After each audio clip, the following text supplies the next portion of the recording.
They've got money to spend, these unions, and that's where they pour it. Basically, every time that a nurse or a teacher joins a red union, or any worker does, it's about $300 per year per person that doesn't go into that machine. And it feels like the deal's been broken. Do you have faith that Christ is the Son of God, he died on the cross, and then he rose 3 days later for you? There is a lot of people that are looking at the mass immigration here, the opportunities here, and they're not doing what you are doing. So I'm really passionate about the direction of our country. It's very fast slipping away. So we did a survey on transgenderism in schools. 91% of our members said transgenderism has no place in the school. We're also trying to talk about exactly the importance of the Red Union, why people should be joining unions. That's going to destroy the Liberals, annihilate them, worse than what happened to the Conservatives in the UK. This is where your money's going as a nurse, as a teacher, as a copper, and it's like, this isn't what a union's supposed to do. The purpose of a union is to stand up for the workers, stand up for their rights. We are being shut out of our elections.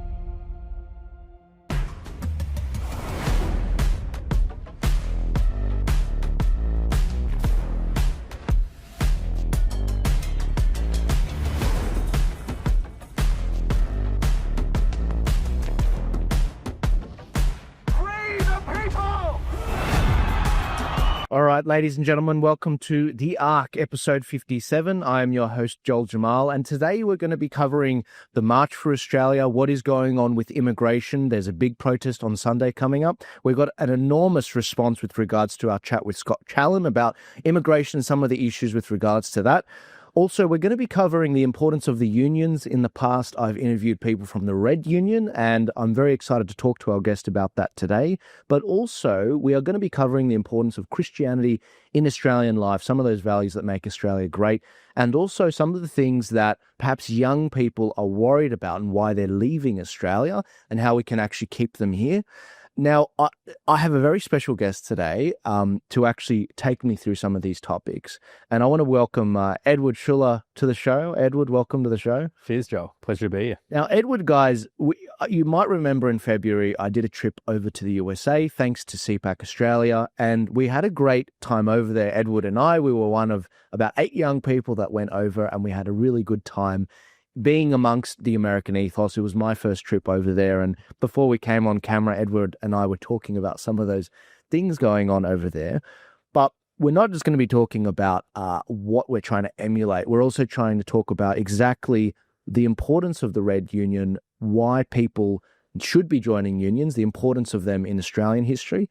But also, Edward is someone that works with the Red Union, and he's someone that shares my unashamed support for Christianity. He has been an absolutely bold warrior for Christian values, and also not just the importance of bringing immigration down in his recent speech to CPAC, but also he's standing for increasing the reproductive Australians, making sure that we have more kids in Australia, and having a really nuanced debate about what we actually need to get Australia back on track. So, Edward, welcome to the show. We've been talking about doing this for some time, and yeah, we had a lot of fun memories in the US, didn't we? We did.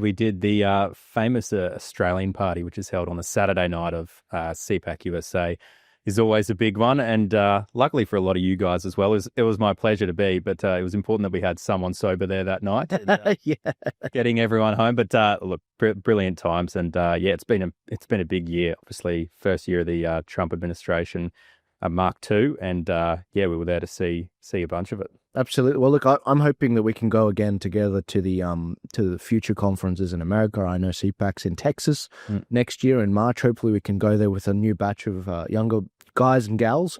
But what was your feeling about being over there? Whenever I come back from the US, I feel recharged. What was your reaction after coming back and processing all of that? I think beyond anything, it was the level of patriotism that was my takeout. That was, and obviously, as you travel abroad, you sort of, when you come back to Australia, you do appreciate, yeah, this is my country, this is my land, this is what I love. But we don't have that level of patriotism here that they do in the US, and I think that's something that's super important. Again, if you hate the existence of your country, if you hate your own existence, if you're constantly focusing on things that we've done wrong in the past, lamenting over bad decisions or whatnot, then you're just going to stay stagnant or go backwards. So, yeah, I think the patriotism was the big takeout, and so much energy over there at the moment too. Edward, tell me about your background. So when we were talking about your speech at CPAC, there is a lot of people that are looking at the mass immigration here, the opportunities here, and they're not doing what you are doing. They are looking out for themselves, and as they should be, and they are making sure that they're set up for life, for their family, for their kids that they want to have in the future. And they're worried about the tax system and housing, and these are things we wrestle with every day. And it feels like the deal's been broken. Tell me a bit about yourself, what your background is educationally, but also why you have dedicated your time as a service to even speaking up when you really don't have to be. Yeah, well, I think you mentioned that I work with RED unions, so a group of alternative unions. I'm heading up the Alternative Education Union, the TPAA, the Teachers Professional Association of Australia. And I've been doing that for a couple of years now. And I mean, getting your teeth stuck into what's happening in the education system, both public and private. I know it's normally public that gets a bad rap, but we'll talk about it a bit as well. But private schools bend the knee, and they're basically glorified public schools, a lot of them. So I'm really passionate about the direction of our country. I'm one of five. I've got four older sisters. Planning on getting married in March next year, so I'm going to have to miss the CPAC trip, unfortunately. But congratulations! Yeah, that's awesome. Thank you very much. Yeah, it's absolutely just amazing. And we'll touch on the role and the importance of Christ as well in all of that. But I'm passionate about the direction of our country. I think it's very fast slipping away. And education is where a lot of this has started in the institutions, in universities, but also increasingly now with childcare, with early education, early childhood education, and obviously primary and high school. So very passionate about that. I'm a proud Australian. I was born here, I'll die here, and just want something that is better for our country. And if you can't speak up on the difficult things, then there's no real point putting yourself out there at all. Yeah. You're just going to toe a line or spit out your talking points. There's the reality is there's too much immigration. We're bringing in the wrong kind of people, and that has to stop. So that's sort of the crux of it. It's not like I said in the speech. No society has been able to withstand irreconcilable cultural differences, and I think that's where we're at now. I've mentioned the speech a couple of times, guys. I'm going to leave a link to it in the description, of the full link. It was a great speech at CPAC, packed out audience, over 1,000 people in the audience there. And I want you to check it out. But also I'll have the link, by the way, to the RED Union and their website and the various unions that you can sign up. They've got education, they've got nursing, and among others. And which are the other ones that I might be forgetting? There's an independent workers union as well. And then for police officers and firefighters as well, SOPA. Perfect. And this takes the money out of the other unions that are coming out. They end up spending that money on elections, and I end up fighting against your union dollars sometimes at the elections, guys, because those union dues end up weaponizing to help Labor. So I appreciate that. But yeah, look, I'm very keen for people to see that speech. It was a very good speech, and I think that the audience's reaction showed that. Tell me about the necessity of unions with regards to teaching specifically, because obviously universities or even schools, they're the factory of the bad ideas. These things, the curriculum gets written in a way that infects our kids to the point that they're no longer our kids. Yeah. They're the state's kids. And that's kind of the joke about the left, isn't it? They don't have kids, they have your kids. Why do you talk on it so much, specifically with that? Yeah, well, I think with the unions, it's important to start where all the change is made. And we can talk about ideologies, we can talk about the agendas they push, but at the end of the day, their control comes from money. So it comes from nurses unwillingly funding the Labor Party. It comes from teachers doing the same, construction workers. All of this, we estimate, I mean, we can run, I think the ANMF is run by, 300, 400 staff, different state branches, all of this different stuff. We could run it with 50. There's so much bloat, and that's by design. Some of it is they just want to pay themselves more, but the majority of it flows to left-wing social and political campaigns. Obviously, the Labor Party was born out of the union movement, and that can't be lost on anyone. We estimate there's about $700 million in excess fees charged across unions. Wow. So some of that, of course, every single year. So some of that, of course, goes directly into executives' pockets. They are very, very well paid. I think the average, nursing union exec is on about 500, 600 K a year, including benefits, and the average nurse is on about 85,000. So that doesn't square. But you see it in the political stuff as well, in the social campaigns. I mean, The Voice, the unions mobilised for that, Unions for Yes. Obviously, every federal state election with the Labor Party campaigning for them. But they do it on social things as well. Abortion. There was a big scare campaign run ahead of the Queensland state election last year by the QNMU. And things like decriminalising prostitution, all of these things. This is where your money's going as a nurse, as a teacher, as a copper. And it's like, this isn't what a union's supposed to do. You know, the purpose of a union is to stand up for the workers, stand up for their rights. Yeah. And that's what we did in the middle of the pandemic as well, when the mandates were brought in. So whatever you think about the vaccine at the time, and there was a lot of advice going one way or the other, you can't, as a union that is purporting to stand up for workers, throw them under the bus and then side with the government of the day. And that's what every mainstream union did. Yeah. So it's contrary to why they exist, isn't it? Exactly. Which shows it's just strayed so far from its original purpose, which is why we exist. The Red Union exists. And we started in 2012. So only 13 years ago. And in where we started, which was nurses in Queensland, we're now 20% of the market.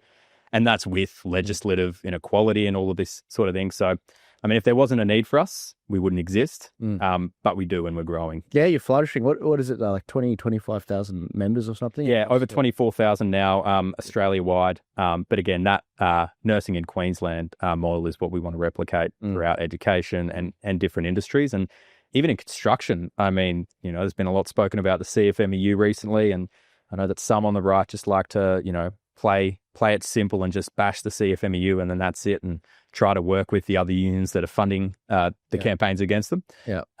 But, you know, got the Olympics coming up in 2032 as well, and there's going to be a lot of construction, and I don't think construction workers are particularly happy with the Labor Party and what they're doing. So our big difference is we're far more affordable, 30 to 40% cheaper. And we're not politically affiliated, so we don't donate money to political parties. Yeah. It's so good to have you here because you went to the US with me and you saw the attitude, the offers that were given to a lot of young people there. It's a very different tone on there on the right.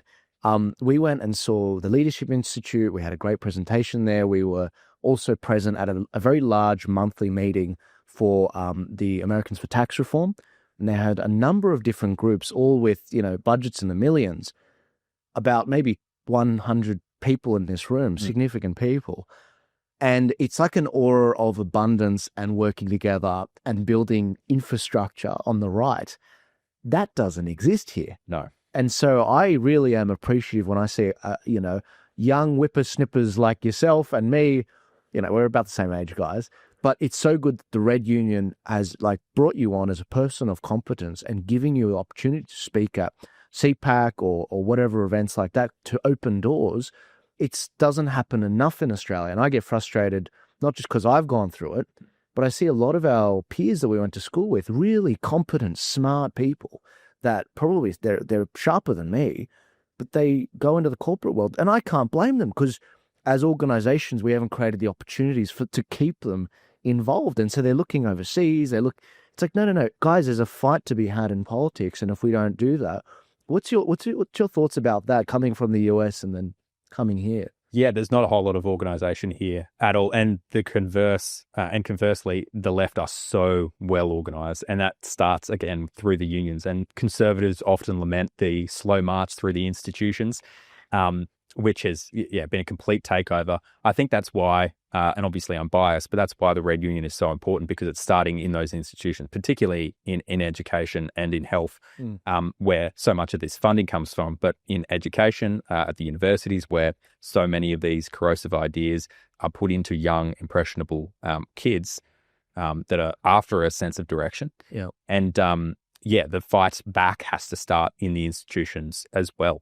So I'm very happy with the work that we're doing. Yeah. Yeah. Well, look, that's why we're starting Turning Point chapters. We just started the South Australian state chapter ahead of the election there next year in March, and there will be campus events that happen in South Australia. We want to make sure that they're very well armed, and so when people support us, that's what it's supporting.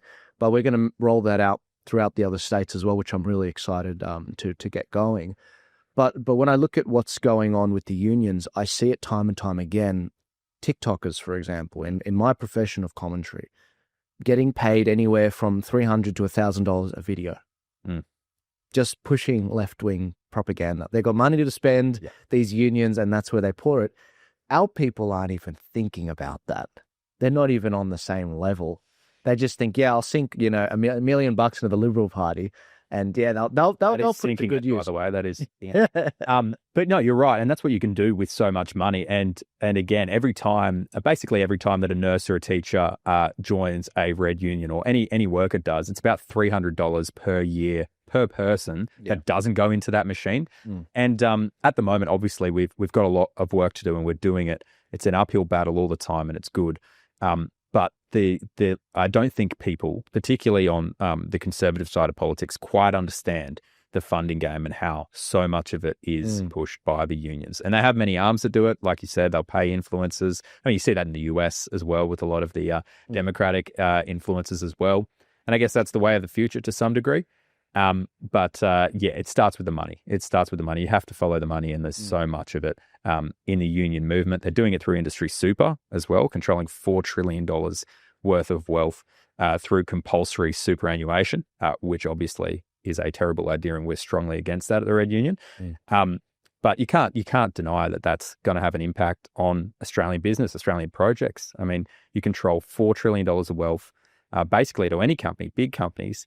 You can say, look, if you want investment, bend the knee to these ESG policies, and they sort of have to, and they're doing it. Yeah. So very passionate about it, obviously, and I think the financial side of it, it starts with the money. I know it's not sexy to talk about, and we'll talk about the ideology side of it.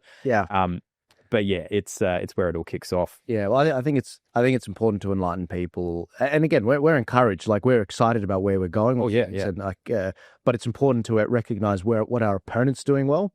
They're coming in with Apache helicopters, and we're being sent into war with a toothpick. That's about good luck. It's the sand people basically versus the American military.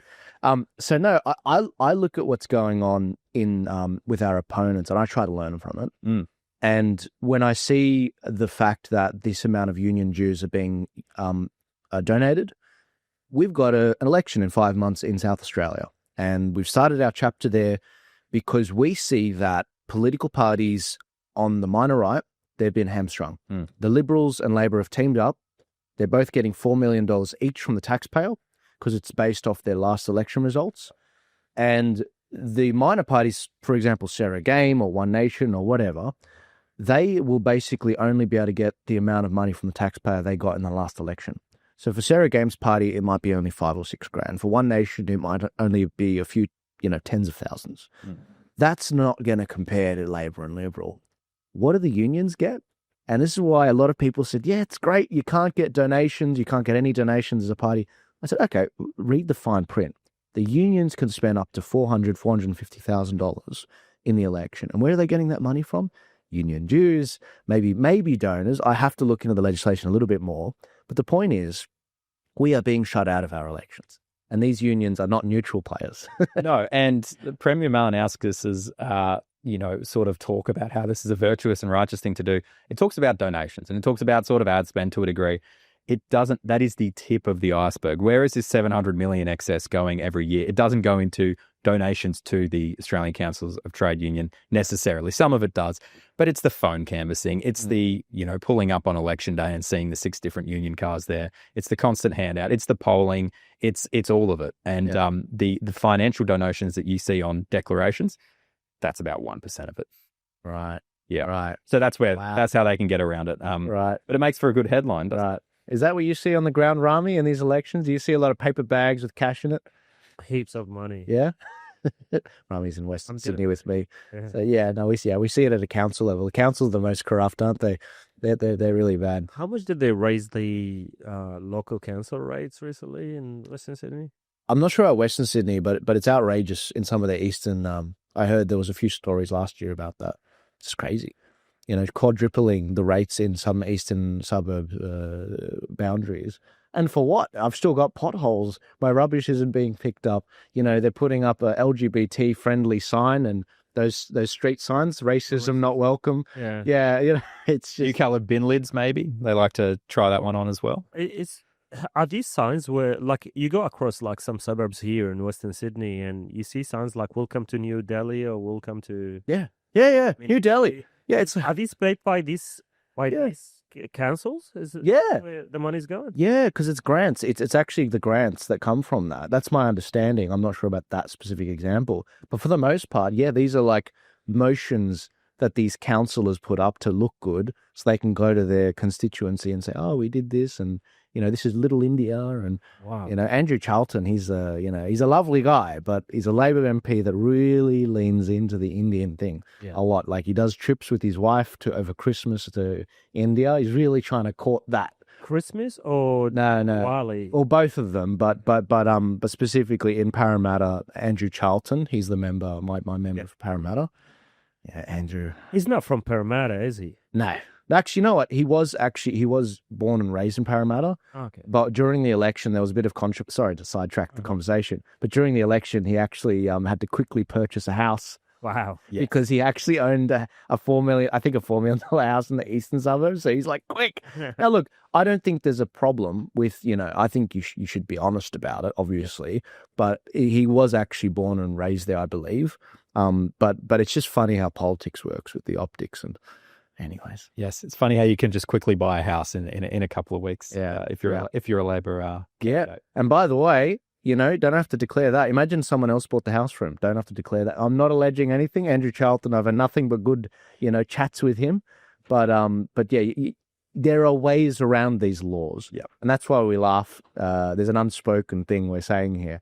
But tell me a bit about your speech. You ended up finishing your speech, I believe, with have more kids. There's another side to this immigration thing where it's not just about shutting people out. That'll actually really hurt the economy, by the way. But we also have to do the other side of the equation at the same time, which is to have more kids. Can you elaborate a bit on that? Because a lot of people our age, they're just tapping out of that. Yes. Well, I mean, there's obviously a cultural argument for stopping, for basically stopping immigration, and that's a very important one. But you've got to understand that the arguments at the moment from the economists, from the politicians who do hold power, is that if you were to do that, the economy would collapse. I don't think that's entirely true, but it would cause significant economic harm if you were to do that alone. Yeah. So there are two sides to the same coin here. And generally people either pick one side of the debate, we only need immigration because the birth rate's so low. And it's like, the birth rate's only low because you can't afford homes and people are economic insecurity, all of this sort of stuff. It's both things. It's It's one or the other a lot of the time for families as to why they're not having kids. Yeah. It's, either it's a cultural thing. A lot of the time, I mean, our Western society doesn't value having children, doesn't value getting married. Who would have thought that changing the definition of marriage multiple times and basically making it just a certificate for the government would have a terrible impact on families. So that's obviously part of it as well. And then there's the economic thing. So some people don't want kids for the sake that they don't want kids. They don't want to sacrifice. They want to live their leisurely lives or whatnot, and clearly not build a legacy, as Charlie Kirk would say. But I think it does start with us having more kids. We should be doing both. We should be halting immigration, but we should also be having a lot more kids. And I think that starts by basic things like income tax splitting. You could look down the path of something that Hungary's doing, which is basically no income tax if you have three or four children, I think it is, or more. And those things are basic. I guess I think the setup of it's a bit problematic, but given the childcare industry now, extending childcare subsidies to mums is a no-brainer, to mums, parents, but particularly mothers. And that was the point I made in the speech as well. We always talk about these things from an economic perspective or a very practical one, and I obviously deal with it in education. There are so many behavioural issues with children these days. It's making it harder to be a functioning member of society. The autism rates, the transgender rates as well, which we'll talk about. All of these things point to problems early on in their lives.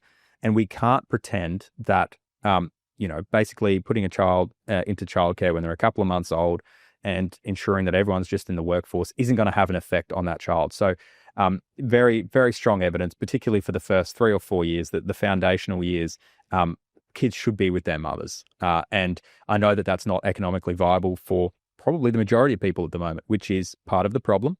But that should be the idealistic goal. We should be orientating ourselves toward not having to rip children out of their mother's arms because the mum has to go back into the workforce. So I think they're pretty basic things. There are fundamental tax reforms that we could do to encourage that, but you can't avoid the elephant in the room, which is what sort of cultures celebrate children, what sort of value sets, what sort of belief systems lend themselves to children. And we are a Christian country, and we've gone away from that.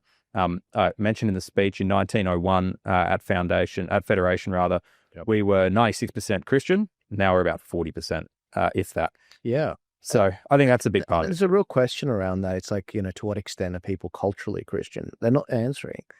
They're just saying, well, it's not trendy, and, I don't want to be identified as Christian, and, Yeah, and I mean, even culturally Christian, I get there would have been some in 1901 sort of identifying with it or not. But the point is, we're lacking a clear belief system that goes beyond, I guess, self-gratification, I guess, convenience, I guess, being able to, go on holiday, have your brunches, all of the sort of cliches, I guess, but we're not orientating ourselves towards something bigger. And I think that's something that faith does provide. And the foundational laws of our country, the identity of our country is a Christian one. And we shouldn't be apologizing for that. I don't think that even comes into the equation. We should be unashamedly a Christian country. Absolutely. Well, look, you alluded to the point of the trans issue and it being obviously a big thing in recent years.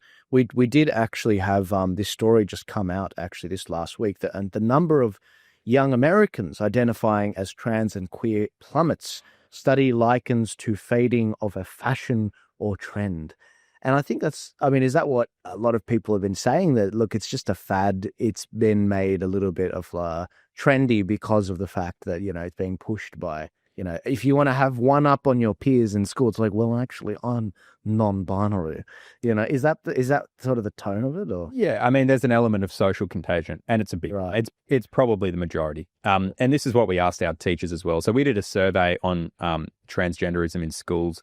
91, all of our members Australia-wide, 91% of our members said transgenderism has no place in the school. 85% of our teachers say you can't change your sex. So all of these things, and I think it was around 60% saying, that the primary cause for this is a social contagion element. It is that trendiness, I guess, or again, problems in the home, a lack of being able to find their identity in things that are objectively good and productive. And so they grasp onto different things. And there should be a lot of these things. I mean, it's obviously frustrating because it is untruthful, but I think it's important that we do speak about it with a lot of compassion, because these are kids who are struggling. Parents are often unable to deal with it in a clear-cut way early on. All of these different things. But there's some stuff in Victoria that's been happening as well. Just into Alan over the last couple of months, basically around the respectful relationships and safe schools programs, and how kids in schools in Victoria can socially transition, basically everything up to having surgery without parents' knowledge, and that teachers are actually not allowed to talk to the parents about it. If the child isn't comfortable with it. Right. So it goes 50%. What was the stat? 50%. There was some crazy stat where there was a massive amount of people that just don't know their kids have gone through the transition. But sorry. That wouldn't be surprising at all. And again, it goes back to what you were saying earlier. They're not having children. They're having your children. And it's really, really worrying. And again, you look at the economic things. It's like, well, this is what you get in state schools. People can't afford the $40,000 a year for private schools a lot of the time. And the private schools are not much better because they still have to bend the knee for funding. Sometimes it's worse. Yeah. I mean, there was this example, and this is all on the record, so don't worry, Joel. There's this school in Melbourne. I was down there at the start of this year, Trinity Grammar, Anglican school, generally pretty good results, all of that sort of thing. But you'd think about for the parents that are sending their kids there, they obviously want bang for buck. It's $40,000 a year. It's an Anglican school. They get in. So firstly, they celebrate Pride Month. They get in. They engage the Victorian agency. I think it was called Pride Victoria. and they get in a queer Palestinian speaker who had social media posts as early as like the week of doing extraordinarily lewd sexual acts. And this is the person that they're bringing into kids at a $40,000 a year private school. And that's one example of many. So don't think for a moment that the kids in private school are shielded from this. Yeah. I think on average, it's probably better. But parents have to be engaged in their children's education. And I think so many of them are becoming more and more engaged and more horrified at what's happening in mainstream education, that they're pulling their kids out and they're homeschooling or it's distance education. And again, there's the ideological aspect to that, but there's also the point of results are plummeting, and normal mainstream schooling in 2025 is not yielding the best results. Yeah. So yes. Well, let's get to that in a sec. But just so you guys know, so he's not talking out of his butt. The Australian Pride speakers' anti-Israel rhetoric and X-rated content rattle Melbourne school. Is this this is the one? Yep. Yeah. So guys, it just sort of shows you a source for that, so you can see what he's talking about. But no, look, Victoria clearly is very advanced when it comes to these issues. I've mentioned this on the show. If you're interested in hearing more about this, guys, go and see the ARC episode 7. We had a full panel of people that are experts on the matter. But we also had the ARC episode with Kirili Smith a few weeks ago. And yeah, the Victorian laws are very advanced. You cannot intercede with your own child. If your child came home tomorrow and said, I'm struggling with being gay, I'm struggling with being trans, you are not allowed to take that kid. You are not allowed to take them to a doctor or a person of faith, your own priest. You are not allowed to do that in the state of Victoria and to help them basically work through that. You're not allowed to, all right? You're not allowed to take your kid outside the state and do that outside the state. Now, they're going to take your kids off you. And I don't want to see that happen to anyone before they realize the gravity of the situation, but it is seriously that bad. And it's been on the books for a number of years now. It has, and it's only started gaining traction for some reason. I think a couple of reporters at the Australian have tried to shed a bit of light on it. But yeah, this has been the case for 2022. Since 2022, I think we've been banging on about it for a very long time at the TPAA. And we've included, we've got a log of claims at the moment. We're doing bargaining for Catholic ed schools in Victoria and also public sector. So two biggest jurisdictions, two of the biggest across Australia. And we're asking for rights for teachers, firstly, because there's no protective rights for teachers to not go along with this sort of thing. Yeah. So we're asking for rights there for teachers to be able to, for religious or just personal, factual grounds, not affirm, not go along with the ideology, I guess. But yeah, it's extremely problematic, and some of the things that you mentioned there are happening in New South Wales as well now. With a lot of the with freedom of religion's been completely encroached upon. Yeah, absolutely. And this is I think a lot of parents, when they come across this issue, even at a very tacit level, very low level, light level, they're trying to do a damage assessment. When they see these things in schools, parents are busy. It's taking 2 incomes to survive now for just 1 or 2 kids. And when they realize this is going on in their schools, there is a sense of guilt. I'm not enough. I'm not providing enough. My wife should have been keeping a closer eye on them, or I should have been keeping a closer eye on them. There's this element of guilt because they've got to do this damage assessment on how much has this affected my kid. I just found out about it. And yeah, I really want, this is why we do what we do, because we want people to wake up before you've lost your kid, like Elon Musk has lost a kid to this ideology, because it's not a good life. You are the kid that opts into that life of, especially the transgenderism one, they are at a much higher rate, at least 20 to 40%, at suicide attempt rate. Like, this is really dangerous stuff. We're talking about death, the death of your only child, your blood. We need people to wake up on this. I'm very passionate about it. Yeah, it's not kind, loving, or tolerant to affirm something which isn't true. And there's the Bible verse, 1 Corinthians chapter 13, talking about what love is. And love does not rejoice in evil, but rejoices in the truth. And I think that's pretty apt. And I think, and we can talk about it a bit more broadly, but the modern definition of love is very much a feeling. It's very much a convenience thing. It's not what it used to be, which is it's an act of will. It's an act of will, and it should be an act of will for parents. I'm very conscious I'm not a parent at the moment, plan on having a big family, God willing. But it is an act of will that parents must, they're obligated to do, which is to protect their children, and they must protect their children against gender ideology. Yeah. Yeah. Mate, I'm really excited about, I didn't know you were getting married. I'm very excited that you are getting married. I think it's something to be celebrated. And I encourage everyone to stop stuffing around, find a wife, settle down, have some kids, and you'll outbreed these buggers in the government because they don't have kids, and raise the kids how you want to raise them. 100%, 100%. And I'd say, again, the first part of success comes with, understanding what love is. And if you're going to chase the feelings all the time, or if you're going to chase this modern wishy-washy love is love thing, then you're probably going to dwindle. You're probably going to struggle for a bit. But yeah, if you've got the opportunity, run towards it. Getting married in March next year, super excited for all that's to come, and it's going to be an incredible blessing. Already is. That's awesome, man. Yeah, awesome. The idea of there being more, Edwards running around is a great thing. We need more competent people, mate. We could talk all day. Where do you want to take this? What are the things that you think we should be talking about that we're not talking about at the moment? Well, I mean, again, pointing towards immigration, there's plenty of chat about immigration. I think it's done through one or the other lens. And we saw Jared Rennick come out really talking about the economic side of it. I'm interested in your thoughts on that as well, because I actually haven't seen what he's been saying. I've been very tied up. I'm happy to pull up his run his taking a deep breath. I can pull up his Twitter, but no, I'm actually unaware of what he's been saying.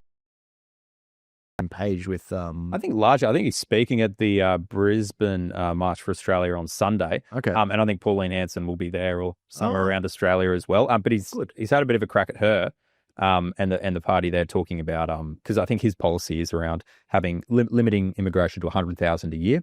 Okay. What's sitting at now about 400,000. Yeah, 400. Yeah, 500. Yeah. So yeah, I think there's been a bit of a kerfuffle there.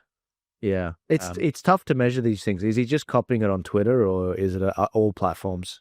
I read a very funny comment that said, 100,000 deported. Yeah, 100. He's not. Look, the rhetoric in these things. So, what annoys me sometimes? We get people that are friendly to what we're saying, and the madness of crowds takes over, and it's like, no, that's not enough. We want to deport all the people, including Joel. And it's like, okay, settle down. All right. Yes, we have to bring immigration down. Yes, we have to deport a lot of people. There are a lot of people that shouldn't be here. They've actually not only broken laws, but we should probably amend the laws so that they're not here as well. Why are we paying for them to stay in prisons? Some of them, who don't even have a citizenship. Exactly. And the other thing, remember what Scott said: 1.5 million students or temporary holder visas as well. It's too much. It's too much. It's like Australian kids are last. Australians are last with everything. You know what's funny is that the left is always praising other countries and other culture, except when it comes to how other culture deal with this sort of situation, and we deal with it differently. Yeah, like El Salvador's doing a great job. Yeah. El Salvador's even offered to take a lot of the violent offenders in America. Yeah. But yeah, what's your reaction been to?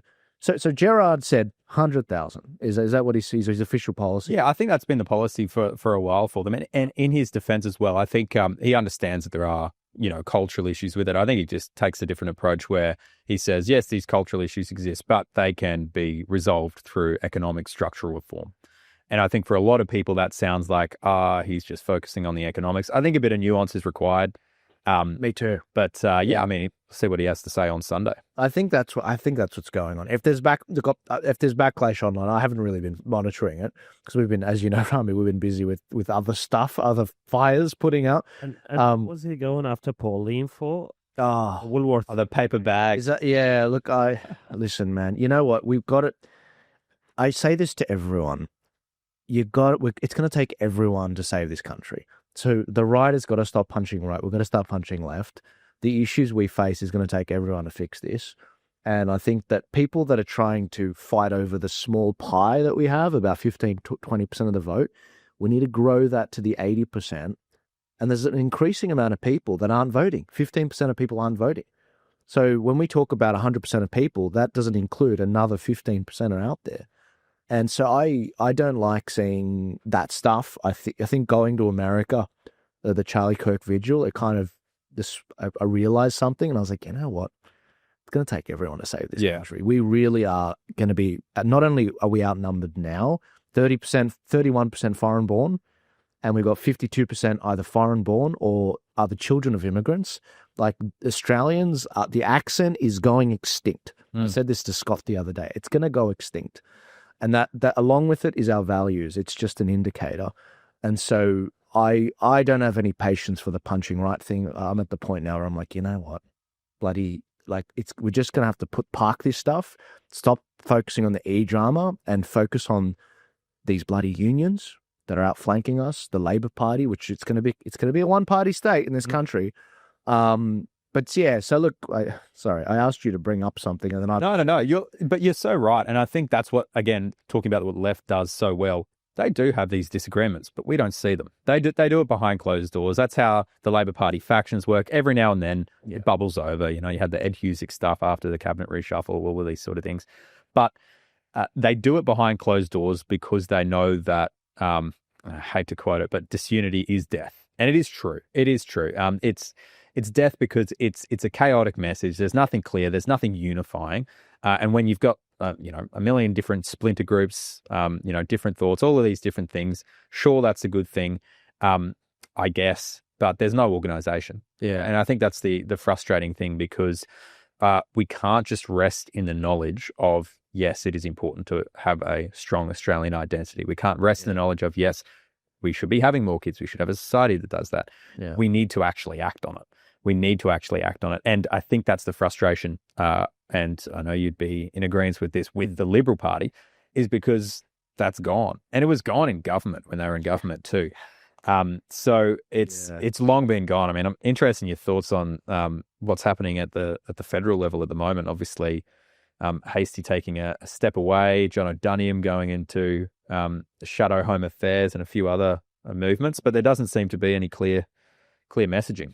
I think where we're going with the next election is it's going to be another loss. Depends what they do with these laws. They want to add another 100 new MPs and senators, all up. So it's a 50% increase.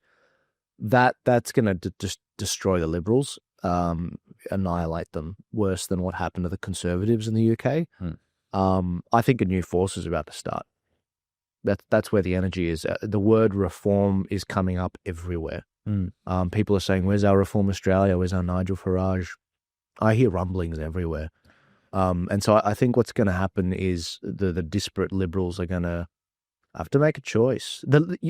Even if Hastie was the leader of the Liberals, he literally cannot implement what he wants to and win the election. He can't even do that because of those that are in the party right now. Yeah, I think the party membership is a big problem. I know in Queensland, I mean, this is the only mainland state government for the Liberals, the LNP in Queensland.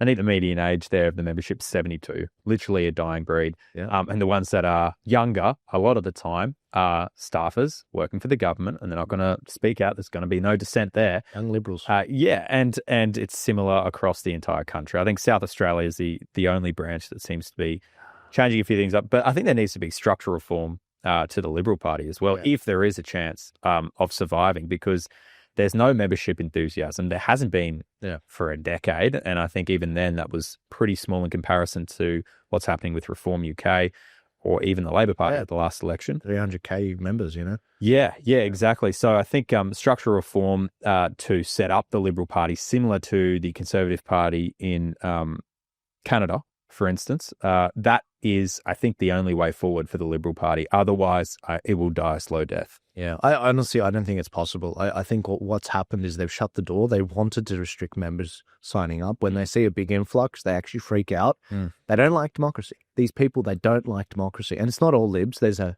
huge left-wing and moderate faction. They don't want to actually see that. Yep. And the reason is you can control a small membership better, and it's easier to stack it and to to sway it rather than having a massive democratic movement of 300,000 members like Nigel Farage has in the UK. And I think, and when you realize that, you're able to very easily predict that even Hastie will not be able to implement the policies that he wants to, even as leader.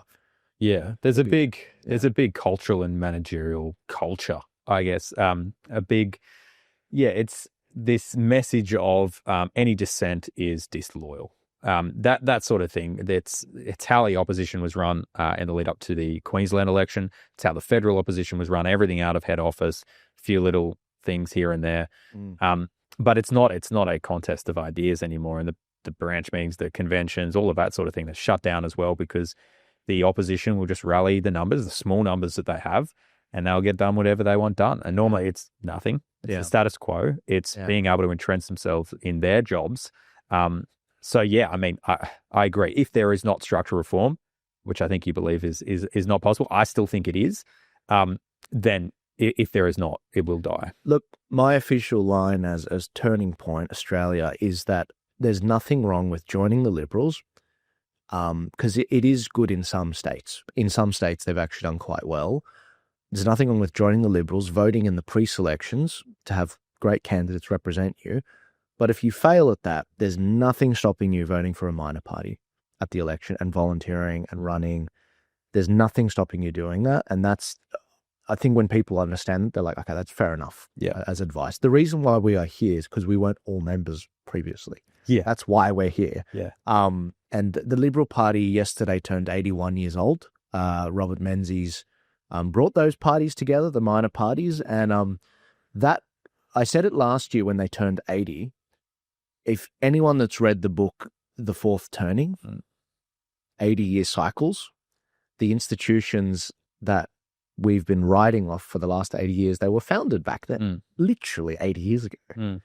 And when you understand that this is the natural death that happens before the organizations, the legacy media, the other organizations that are like third-party campaigners, a lot of them were founded literally 80 to 90 years ago.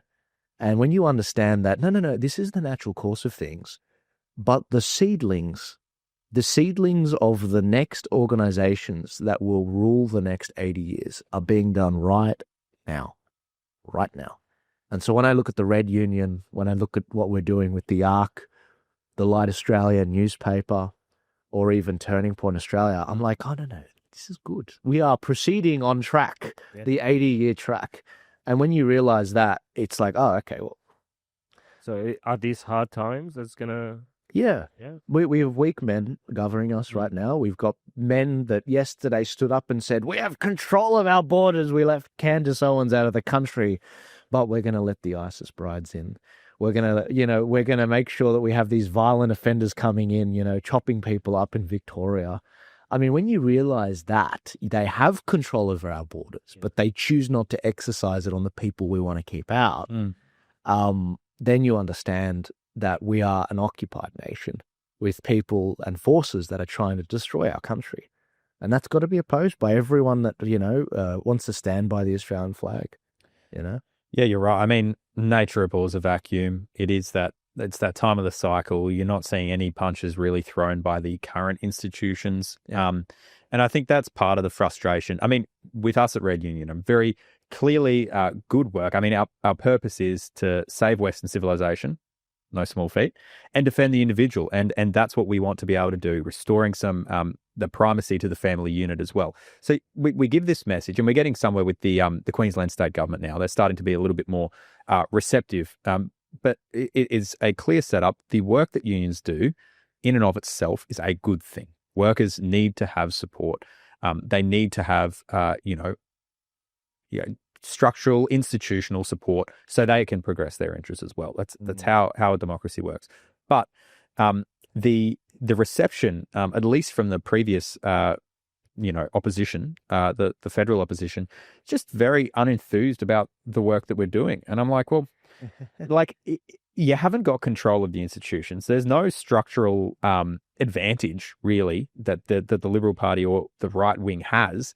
And it's like you're talking about a group which is every single member that doesn't join the Labor Party and a Labor aligned union joins us, it's $300 that doesn't go to the Labor Party. And you'd think that'd be enough. Yeah. You'd think that'd be enough. But there's just very little appetite for reform. And we've spoken about this on the education front as well. Nothing's going to change in education if there isn't structural reform. We're very supportive of a localized system, decentralizing it. It would include gutting the Department of Education. But what it does is put local schools in charge. It would be a student voucher system. Yeah. So that the funding follows the student. And there are so many examples of this working in France, in the US as well, in charter schools. But there is just such a comfortability with the ruling class with the status quo. And I think that's where so much frustration is boiling up. And that's why you're seeing the two parties' primary votes just continue to plummet. And I think that'll continue to happen. Yeah, and that's why they keep pulling out all the stops to stack more members of parliament. And we're going to hold on. We've got to do $4 million each in South Australia from taxpayer funding. But mate, this is why I really enjoy these chats with people that work with Graham Haycroft. Graham's the sort of guy, we got him in for an episode recently. I think it was episode 47 or 8. And Graham just understands how to build things. He understands the institutions and how to found them and the ones that made Australia great. And he fundamentally understands how power is wielded against us. And this is his answer to partly playing his part during it. And I just really appreciate what he's done. I really enjoyed our chat together. Yep. But and maybe I will link that in the description as well. But Edward, I've really enjoyed this chat, and I hope you'll be coming back soon. But before I let you go, I did want to ask on Christianity, what is the impact that Christ's had in your life and made you a better dude?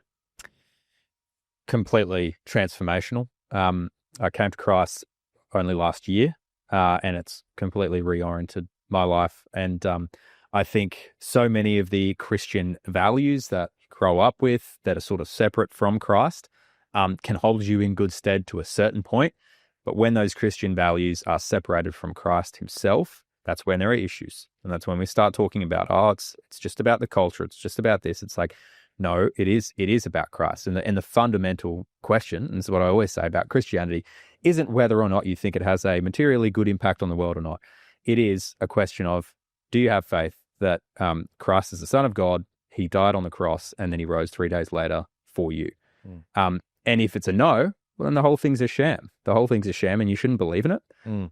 But I have faith in that, and so many do. And I think civilizations that do have that faith in what Jesus did for us is, you shall know them by their fruits. And I think that is a downstream effect of that faith. It's not in and of itself the thing. So completely transformational. I mean, it was actually, God used my fiance Stella to, really hammer it home. I'd sort of been flirting with the idea, not really willing to commit. She comes in, hits me over the face with it.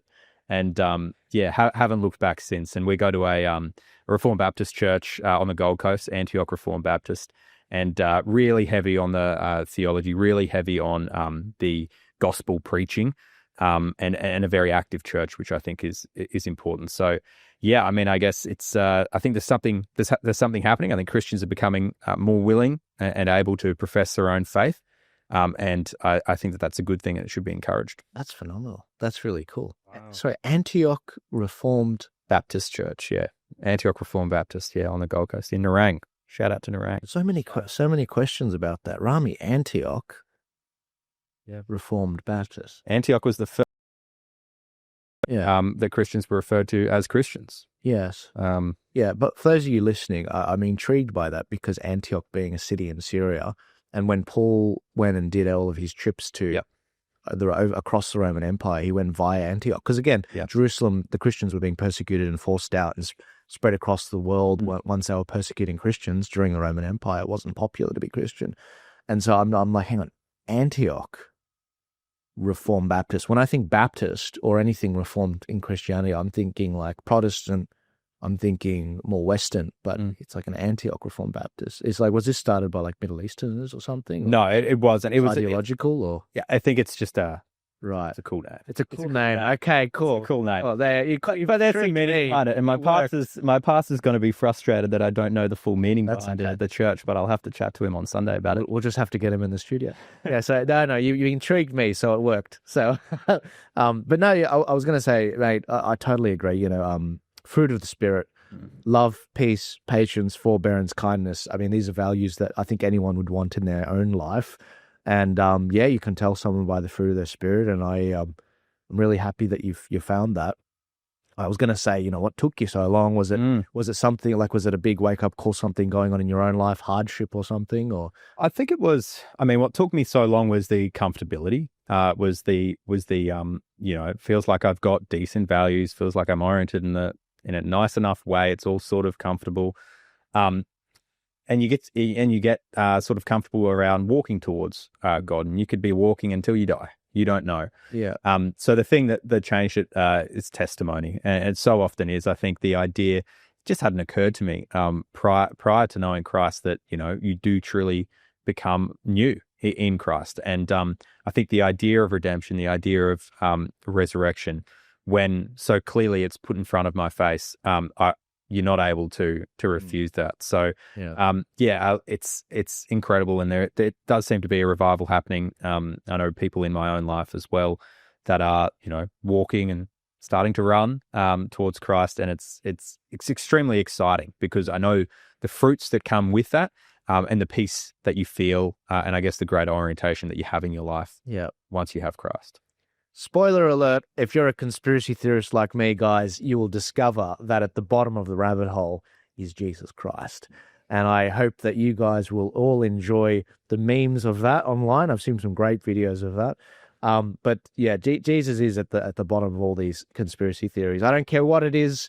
You go down these conspiracy theory holes, you'll discover that not only is he the creator, it's littered in the Jewish people's own Bible in the Old Testament. It's there as Yeshua al-Masih, and he is the Messiah, and he's someone that did create the world, and he's someone whose word will be proclaimed throughout the universe.